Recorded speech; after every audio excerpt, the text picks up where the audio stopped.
You are about to journey against the current of contemporary thought and beyond the troubled waters of daily news to the very source of our extraordinary culture.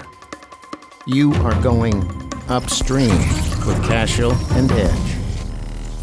Hey, we are back. This is Upstream with Cashel and Edge. Hello, Jack. And those of you who did not see our last episode, we're in our brand new studios here at Real Media in Overland Park. They've done a great job.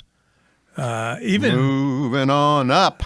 Right, to the east side. Is that it? Yeah. The Jeffersons. That's right. How soon to we forget? To a deluxe apartment in the sky. Back here at Real Media. Yeah.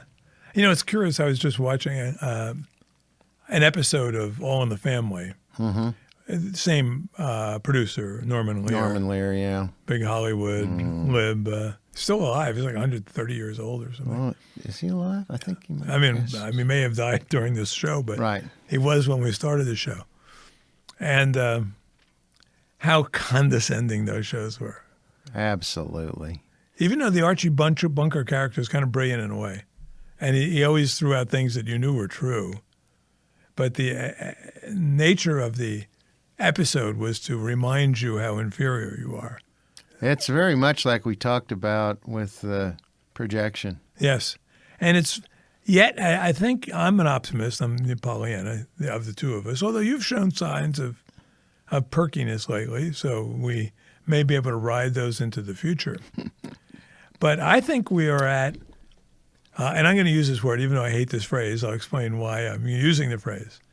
I think we're at an inflection point. I think we're at an inflection point for the phrase inflection point. Yeah, it's on the way out, isn't it? For a while, I mean, you couldn't avoid it. Everyone's talking about, they used to say turning point or critical juncture or something. Right. We're at, and they would say it with such pump. We're at an inflection point. Like they were that's gravitas. Like the first person. Gravitas. Remember that one? That was a huge one. So we have these curves, what do you call it? The bell curves. Gravitas went with, but then it was like, bam, everything was gravitas. Dick Cheney, gravitas, Yeah. Today has gravitas. Does that quarterback have gravitas? And now gravitas has gone the way of most other Latin words that we don't use anymore. Now, inflection point, our show is about inflection point of things, movements, manias, sicknesses, and the word inflection point, which is, I believe, just past the parabolic peak of inflection, and it's heading downward. So thank God. It kind of goes with our theme of upstream, right? That's right. And remind everybody why that is called right. And this upstream. is a tribute, in a sense, a tributary to Andrew Breitbart, really a great conservative innovator. It's a shame he died. Now it's 12 years ago. Who came up with the phrase, politics is downstream from culture. Mm-hmm. So we leave the politics to the people who don't know that there's an upstream. Mm-hmm. We go upstream to where the culture lies and dissect it and make sense of what comes down the stream later on. And I think I'll give an example of an inflection point, okay? Okay. And because you can go to the New York Times and they do word traces. And there's other services that do it as well. They're fascinating to look at. So you'll take a given phrase and you'll see how often does it show up in, say, the New York Times specific. One, for instance, is white supremacy, right? And you're looking at the curve, the usage curve. And here it is, 1950, 1960. When there was some real white supremacy, 1970, 1980, 1990, 2000. Left discovers it's useful. Boom. I mean, wham. And I think white supremacy has reached its inflection point. I think we will begin to see. Yeah. We will see a downturn in white supremacy back to where it was, 10 years ago when it wasn't used at all. And who uses that term? White people, powerful white people accuse whites of white supremacy because it's projection. And that's why people say, well, the real racists are the ones calling everybody racist. Because conservatives are sitting there going, what in the hell is this about? Right. white supremacy? Yeah. It wasn't we who started the Ku Klux Klan. Right. It wasn't we who did all, what was that other thing? The laws, the Jim Crow. Jim Crow and all this stuff. It's like, where did you get white supremacy? Right. Those are democratic institutions, right? Mm-hmm. But they're projecting that right. that shame. Right. And they so that word, and part of the reason why white supremacy ascended as it did is because they had exhausted racism. Mm-hmm. That word is almost inexhaustible, but it had lost its punch. Right? Yeah. That racist thing is descending. Right. So those words, people are sick of it. They're tired. They don't take it seriously anymore, which is a good thing. Yes. So a lot of these inflections that we're going to talk about today are positive signs, things that are losing their grip on the culture. A lot of that's the presence of the internet and things like that. They give people who are interested, most people don't use it for this, right, the ability to expose that's exactly a lot of these things and go, well, wait a minute. I'm not taking all of my information from academicians or whatever. Right. I'm going to go look this. Well, look at this. I'm going to share this. And people are like, son of a gun. That's why they had to make Elon Musk enemy number one. Yes. It's not, exactly. Not for anything he believed, but what he was doing was introducing into the dialogue concepts that had been suppressed. He broke through the monolith. Yes, right.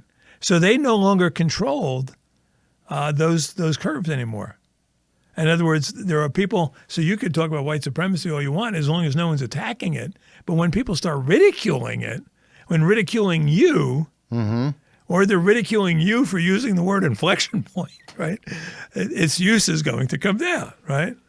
So thus, there was Elon Musk, the apolitical guy, voted for Joe Biden, blah, blah, blah. And all of a sudden... Probably voted for Obama. Yeah, I'm sure he did. He thought Obama was cool, yeah.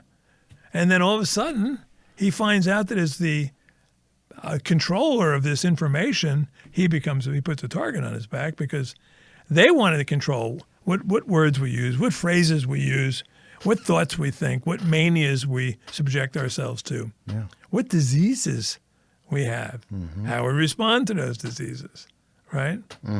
So, and there's no inoculation, I've noticed. We talk about, he probably voted for Obama.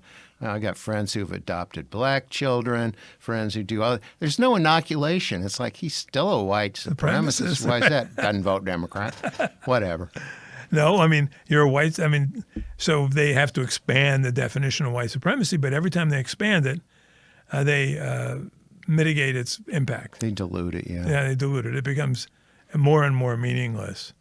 And then it becomes almost like you say it as a sort of a snide joke. Right, it's a punchline. It's a punchline, yeah. White supremacy, yeah, right. Climate change. What did all the conservatives call them? The deplorables. Right. Right. I'll bet deplorable had a pretty good run for about 20 minutes. Yeah, right. For a while. I mean, that's an excellent example of a phrase whose inflection point was they couldn't use it anymore. Another word, it's interesting, that's been turned on them, and this is a critical word, is woke. Yeah. Right? They introduced it. We stole it. Yeah, right? absolutely. We applied it. Right? Total jujitsu. It's all jujitsu, yeah. And that's why you tell people you got to mock, you got to ridicule. Come on. Right. Let's get that ridicule game going. Right. Another phrase that they introduced that had some currency for a while, but it's gone. We don't hear it anymore, is alt-right. Oh, yeah.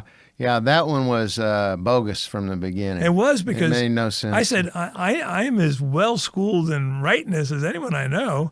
I have no idea what this means. I don't know any alt-right people. What is it? What do we believe? What do the alt-right believe? Who are these people? What does it mean? Yeah. Right? And then you mock it for a while, and then it loses currency, and then they move on. So, and we, commie is one of those from the other side. Yeah. Had to go to leftists. Can't call him a commie because then you're Archie Bunker, right? Right, that's right. So And Norman Lear, you did one there. He did a lot of that on people. he did. Yeah. He did that. Even though the show has its merits in terms of what you're allowed to say, and that Archie Bunker would often say things that you'd say, I know my mother watched it, totally agreeing with Archie Bunker, and dismissing the bromide at the end where Archie gets his comeuppance, you know.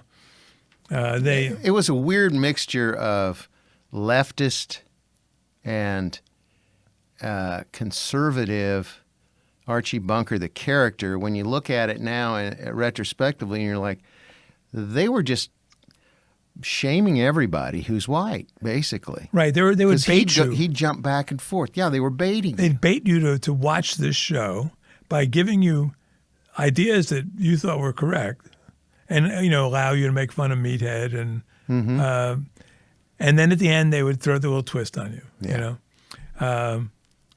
And for instance, when I was researching my book Untenable, the true story of white ethnic flight from America's cities, I watched some old episodes of Archie of All in the Family, and in 2 episodes, Archie was involved with a mugging. Once as a victim, once as a witness. And the point that Archie had been making is that that with increasingly people of color were causing crime and breaking down the city and destroying communities, which is true enough in a city like New York, where something like 90% of the murders are committed by people of color. It's just a fact. And the muggings, same. Well, in the 2 muggings that Archie was involved in, of course, well, one was by a blonde-haired kid, right? Something like escape surfer, right? And both of them were white. So both he was humiliated by thinking they were black, blah, blah, blah. That's the way the show rolled, right? So that Archie would say all these things that were true, and then they would undercut it at the end with a truism that was false. But at the same time, it kept everyone entertained. But there was some value to it. But there was a much more realistic approach to these subjects. You were not forced to lie all the time, as we're forced to do now. I don't know if you've been following. This is somewhat off the subject, but not. Jason Whitlock's war on ESPN and Stephen A. Smith. I knew there was a dust up. I don't follow it though. I listened to. He's almost in my zone. I almost find him listenable, watchable. Not quite there yet. Well, and it relates to our subject in this way. Jason Whitlock, who was from Kansas City, who I knew when he was here in Kansas City, went on to become very prominent, but always an iconoclastic sports commentator. In fact, he was telling his own story the other day about how he first learned the word iconoclast because someone accused him of being an iconoclast, and he had to look up the word. Oh, a breaker of icons. Yeah, I do that. That's what I do. He would do it, against white icons or black icons, whatever, whoever was in his way. And he'd always do it kind of genially, but incisively. Right.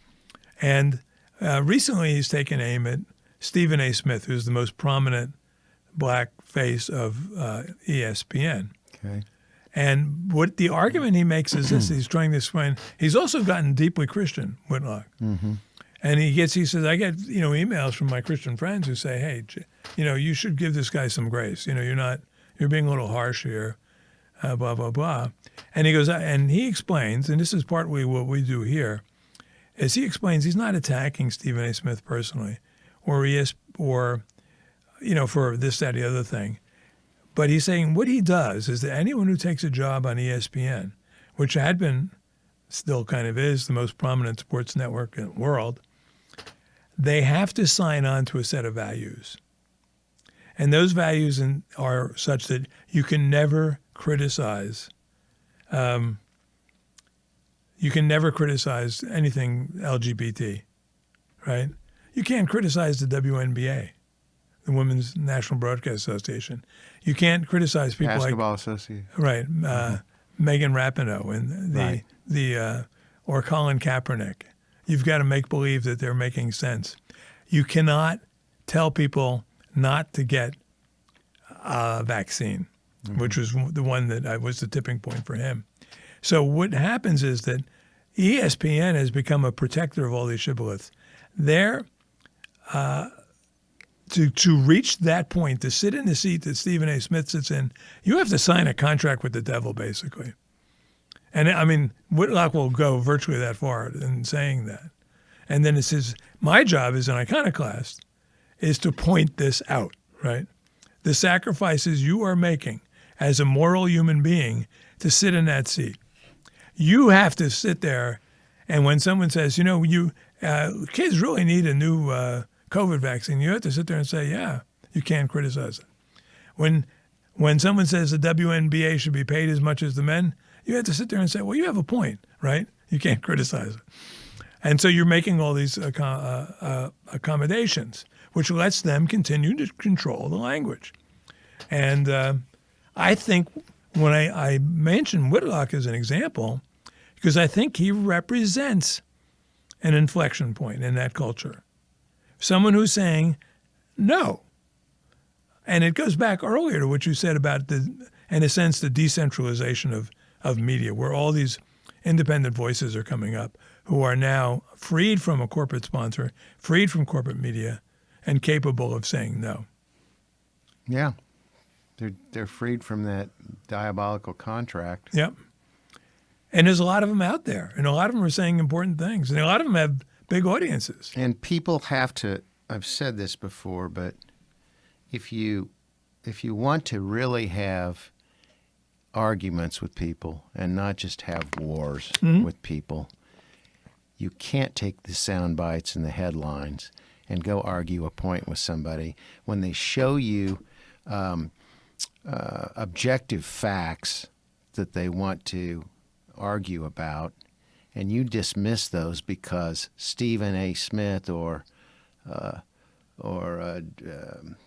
Morning Joe says something contrary to that, and you will not accept any of the truths, or you will not even acknowledge that there may be a possibility that these are facts. You're not arguing with people. You're at war. That's right. And that's what they want. Right, right. So people have this wonderful opportunity to go do in-depth, long-form, deep-dive interviews with the actual newsmakers or the actual people who are influential over the issue. Watch them be challenged face-to-face. Listen to their answers as they defend themselves or they pontificate about the subject matter that they're expert on. That it's out there. Yeah. And so the gap is getting so wide of people. Now when people just steadfastly defend these wrong concepts that have no facts, you're watching them just project. Yeah. You're there, and they want, and it's like if we've got to get better at going, all right, well, let's just discuss these issues. Now, you agree that the border has been opened since Donald Trump left office, that it was immediate and it was purposeful. That's ridiculous. That's what. Well, let's look at the facts. Okay, do you acknowledge this? Yeah. Well, I don't know about that. And it's like, well, you're either ill-informed, for which there is no excuse since you seem to have a strong opinion on this. You haven't done any research. You're listening to Morning Joe and Rachel, and they're telling you this. Mika. And you just want to fight. You want to go to war over this. Right. There is no, so we're done. Yeah. If you want to go do some research and argue with me, okay. But you want to go to war with me, screw you. Right. And that's why, what we're seeing, and this is, I would say, we're talking about an inflection point, things that are in decline, and that is a good thing. In the last few weeks, we've seen some, I think, wonderful examples. Yeah. In the collapse of Sports Illustrated. Yeah, it's gone. The collapse of the Los Angeles Times. Yeah. The imminent collapse, even perhaps, of Washington Post. Mm-hmm. The whole left-wing media ecosystem is drying up because they just lie too much. They lie too much. Or they, I mean, here's a classic example. Sports Illustrated, which for years was the classiest benchmark magazine of sports. Very well written, great writers, great stories. I used to read it all the time. And each I'll take year, your word for it. and each year, they would reward you with the swimsuit edition, right? Yeah. It was their cover. It was a little controversial because that's, parents, I think, would rightfully say, what's this got to do with sports? But it was always done relatively chastely by, penthouse standards. And then... Better than Hustler. Yeah. Okay. Better than Hustler. But then, last year was classic because this is one of those trends that we were talking about that is on the ascendancy, and now I believe is in decline. And that is last year they put like a fat girl on Yeah. on the I cover. saw that. I saw somebody passing that around. Yeah. And all of a sudden, you realize they're not publishing this for guys who read sports magazines. They're publishing it for the suits who are worried about their ESG deals, with the BlackRock or whatever, right? And the net result is that people had been leaving a long time because of, just the death of print to a certain degree, but the acceleration of that decline by going woke on almost every single issue. And this has been going on for 20 or 30 years. It's just becoming more and more obvious to the point where one day the publisher comes in and says, sorry. Well, let's talk about the biggest one. The biggest descendancy. Bud Light. Oh, there it is. That was a collapse. I mean, that wasn't even a little point. that amazes everybody. Right. I mean, I'm shocked by the effectiveness of that one. Yeah. Right. I mean, and I think something was learned, but it's not obvious necessarily. And when you watch other commercials, but maybe what they learned was that you can't just be too obvious about your agenda. But certainly, a hand was slapped. A network, a major corporation was chastened, and they lost their dominance in that market. And everybody blames that gal, who was Right. to any conservative or middle-of-the-road person was a smarty pants. Yeah, and didn't want to have fratty references. And everybody's sitting there going, it's the frat beer. Yeah. But another one, culture, a thing that just fell off just recently, is gone. It went away with COVID. Ties. Ties. They're gone. Yeah. They don't even sell them in a lot of places now where they used to. Yeah, they've got everything. I mean, they got cufflinks, they got pocket squares, they got everything. It's like, where are the ties? Ties? I'm not sure that's a good thing, though. It's No, I never wore them, but well, I got some great ties. And they used to be a symbol of your independence from the corporate world, Mm-hmm. Yeah, you could Now have a crazy wild tie, but they're gone. Yeah, and I traveled to. I was on a flight. It was right after the COVID intense lockdown. People were starting to not wear masks and stuff, so it was fairly recently. And I was in somewhere like Raleigh or one of those North Carolina airport, and I had time to kill, and I was watching all the people walk by, and I realized I haven't seen one tie. I've seen 10,000 people walk by. That's right. Because airports, used to wear a suit to fly. I know. And there was only one coat like this. Yeah. Everybody was dressed like they were going bowling. Right. And it was a work day. It was a Friday noon. Yeah. And I was like, this has really, really changed. And Right. and nobody got a memo. Yeah. They didn't get on the national news and go, quit wearing ties, look Right. like a slob all the time. But it happened. Everybody got the message at Right. the same time because I saw 10,000 of them. Right. And it's like- you did your own survey. I did. Focus group. I'm just standing there going, slob. and snob. Yeah, in fact, I think about this sometimes when I had this conversation the other day with someone about women wearing hats. Yeah. I always thought women look great in hats. When did they stop wearing hats and why, I think I remember, that's been a while. It's been a while. Because I drove, I remember I didn't often go to just kind of a second city to Kansas City, Kansas. Right. It's always been behind the times quite a bit. It's kind of an industrial part. Right. But their downtown hadn't changed, and they had a millinery shop. And I thought, holy cow, I bet 90% of the people don't even know what the hell that is. Oh, Harry Truman had a haberdashery shop in Kansas City. Men wearing hats, same thing. At ball games, you'd see them in ball games. They'd be wearing coats and ties and hats, right? And now those are changes that are, I would say, are culturally neutral. Although I would say with slightly negative connotations. Although, it's the coarsening, I guess, of culture, which we could talk about another show on the coarsening of culture. But I'd be a guilty party in that. I mean, I've sort of contributed.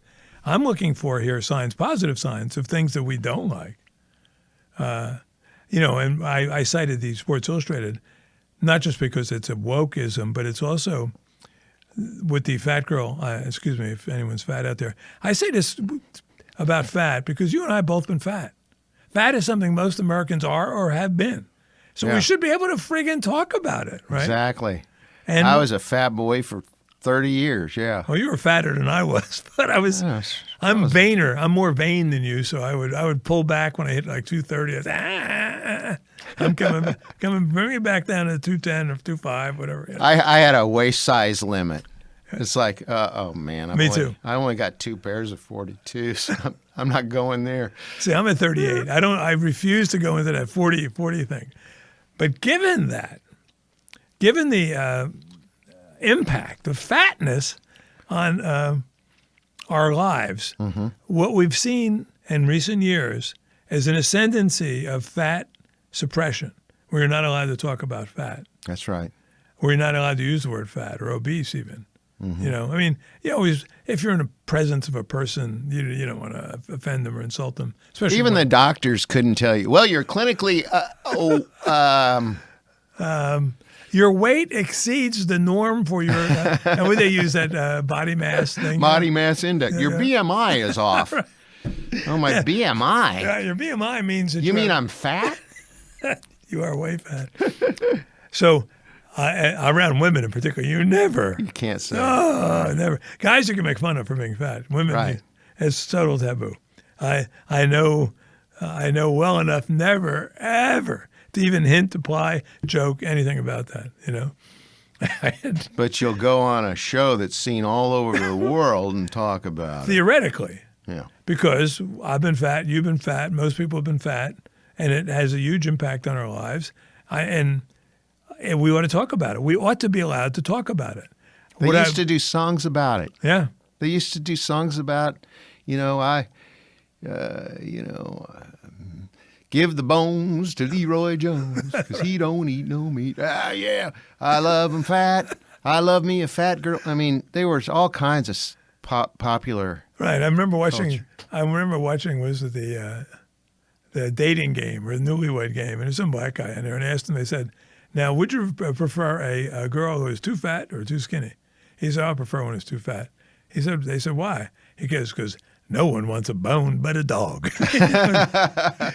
People had names like Chubby, Tubby, Fatty Checker, Arbuckle, a Fats Domino, Fats Domino, right. And just almost like they're proud of Fats Waller, right? Big Mama Thornton or right, whatever. Exactly, right.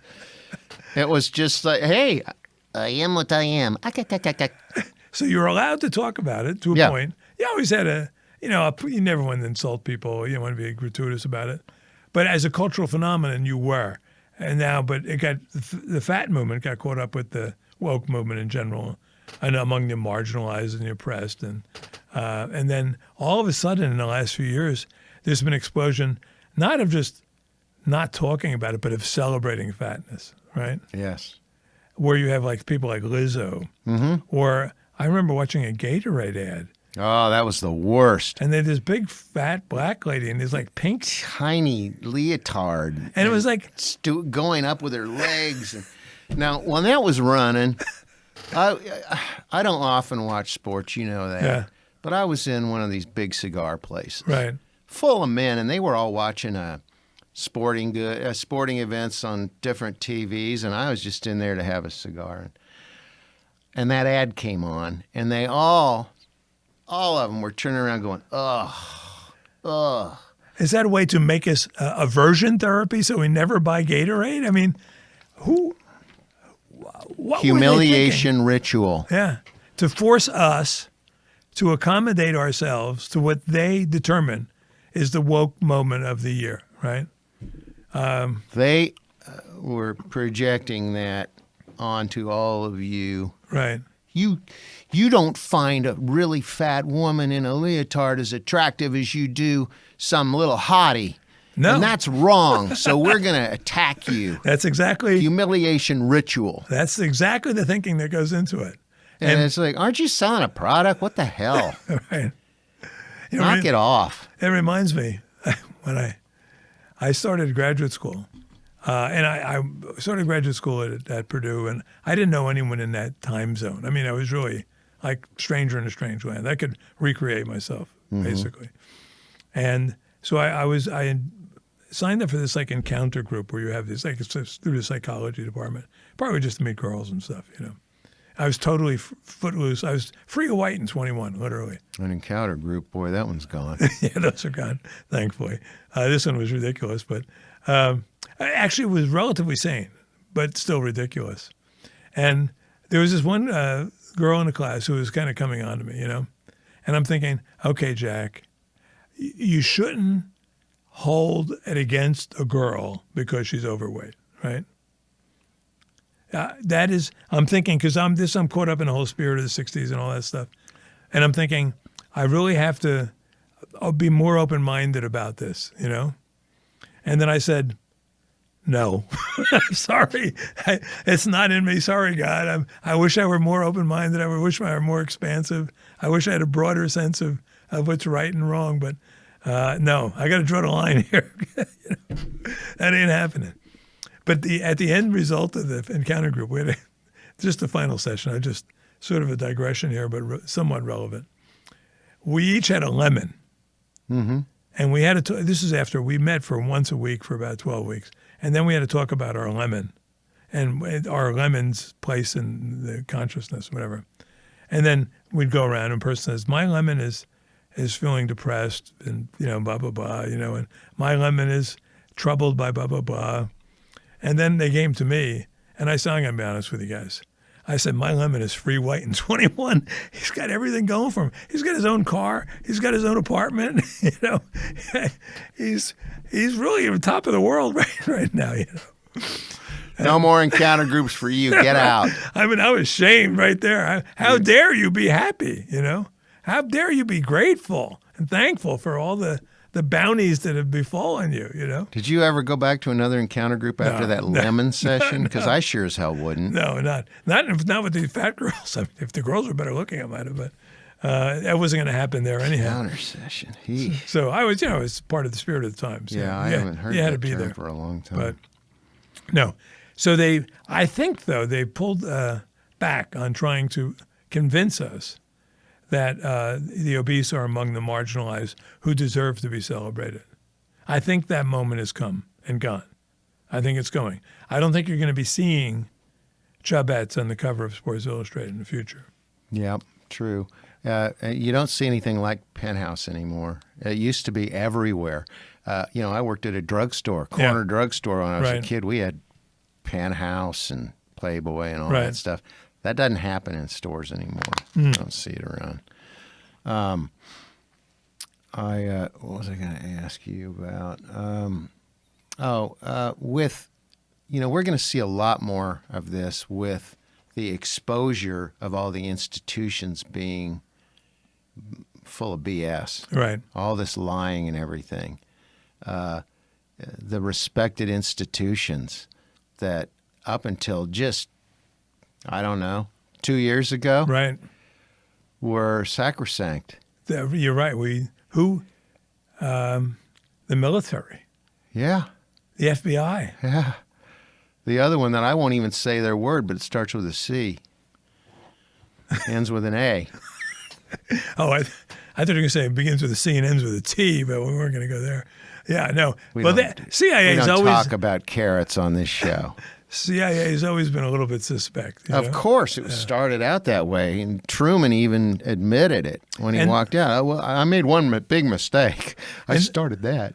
But the FBI, yeah, that's a good line. The FBI, though, had a moment of, it went through all the J. Edgar Hoover things, who personally I think was a much better man than he's given credit for. That's me.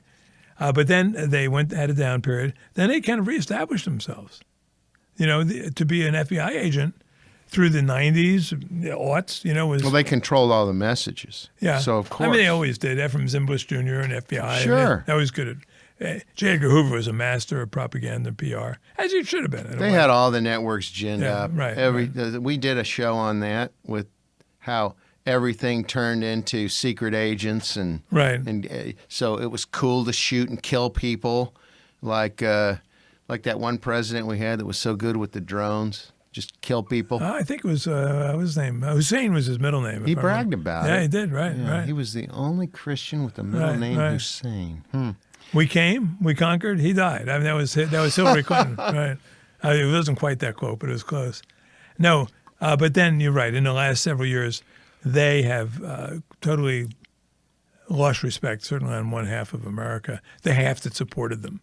Mm-hmm. Which is where you don't want to lose it. Just like you don't want to lose support from Bud Light on the half that drinks it. Right? You don't care about that other half. Mm-mm. But the other hal's going to hate you anyhow for a long time. The other half's all they care about. That's right. That's the problem. And the military. I mean, military is teetering. They had great respect, incredible support, post 9/11 especially. But their generals. Yeah, I'd say military leadership is really what took a huge hit. Yeah. And when you had that Millie talking about DEI and ESG and all that white stuff, supremacy, it's like, boy. And the whole push, the women's sports. You talk about aspects of that have really hit their descendancy in a lot of ways. I think, because in a sense, because people, like I say, Jason Whitlock, et cetera, these independent voices are saying, no, we don't have to lie anymore about the WNBA, Women's National Basketball Association. Goodwill ambassadors like Megan Rapinoe come out. Everybody's like, ugh. Yeah. Her days, the Megan Rapinoes, the Colin Kaepernicks, I think their days are numbered. I think they are on their inflection. They inflected a long time ago, coming down. Interestingly, Jim Harbaugh, I think it's Jim, who led Michigan to the National College Championship this year. I don't know. Just took a job with the Los Angeles. Where are they now? Are they in Los Angeles? The Clippers? Or they may. No idea. They could be in Las Vegas. I don't know. But a part of his deal was that he could, if he chose, hire Colin Kaepernick. For what? To quarterback? Yeah, I'd probably back up. But that represents a signal that not that we're re-embracing Kaepernickism, but that he is willing to submit himself again to the plantation slavery of the NFL, which would be a win, oddly, on our side. But that's just one of those. But he was part of that movement of things that the taking a knee, that whole thing, has passed its moment. There, that's a good point. The whole George Floyd mania was off the charts in terms of Black craziness. Lives Matter, huge down. Yeah, total. I went through your neighborhood and I saw a paucity of Black Lives Matter signs. Right. How many Ukrainian flag signs? Not many. The whole yard sign thing, I think the ridicule, probably by me, right? I go around and yell. No, I think there's the ridicule. I could tell you a personal instance of that where I took a picture of that sign. In this house, we believe in Yeah, science. yeah. And I posted on my Facebook page, just making fun of it. Mm-hmm. Well, my family member's on the Facebook page. Right, you have a relative that has one. And she was so And a very sweet one, nice one, but she was crushed that. Yeah. But she knew now that it was not universally accepted. Yeah. That people interpreted it to mean something quite the opposite of what she meant when she posted it. Right. And meant that you're not. We are. You're not. We talked about that last week. And then the exposure, the fact that it was from people who admitted to be trained Marxists, didn't help. No. It kind of expedited the descent. Yes. Because, again, the internet exposed it to people who maybe weren't even looking for it. Right. I put that sign out there and Marxist. Yeah. Well, hey, why did someone tell me that? Yeah. I'll put my Ukrainian flags out. No, I have to. Yeah. And no one put up like a Star of David. They just no. They want their house firebombed. That's amazing that is such a off limits. Yeah, I would have if I were more courageous. But hey, like in my office in Westport, I'm not going to put my Trump bumper stickers on. Another phenomenon that's kind of interesting, I think, as a term that's been overused, and this year is the year, is Black Swan. Yeah. Okay. Now, it's one of those phrases that Where's the Black Swan? Huh? Which Black Swan's coming? Yeah. Right. You can't talk about Black Swans coming. Black Swans are supposed to sneak up on you, right? Exactly. So how many people, it's one of those words that I used to use that then I became upset, not upset, it's a little strong, but I felt, okay, I can't use this word anymore because everyone's using it. Right. I used to use the phrase Black Swan, and then I had to explain it. Just like I'd use the phrase gaslight, and then I have to explain that. And that word's been used to death. I can't use it anymore. I used to use the phrase iconic. I'm feeling sorry for myself here for being ahead of the curve, but give me I'll take a minute here so I can't use those words. Now, Black Swan is particularly troubling because you can't talk Black Swan to death.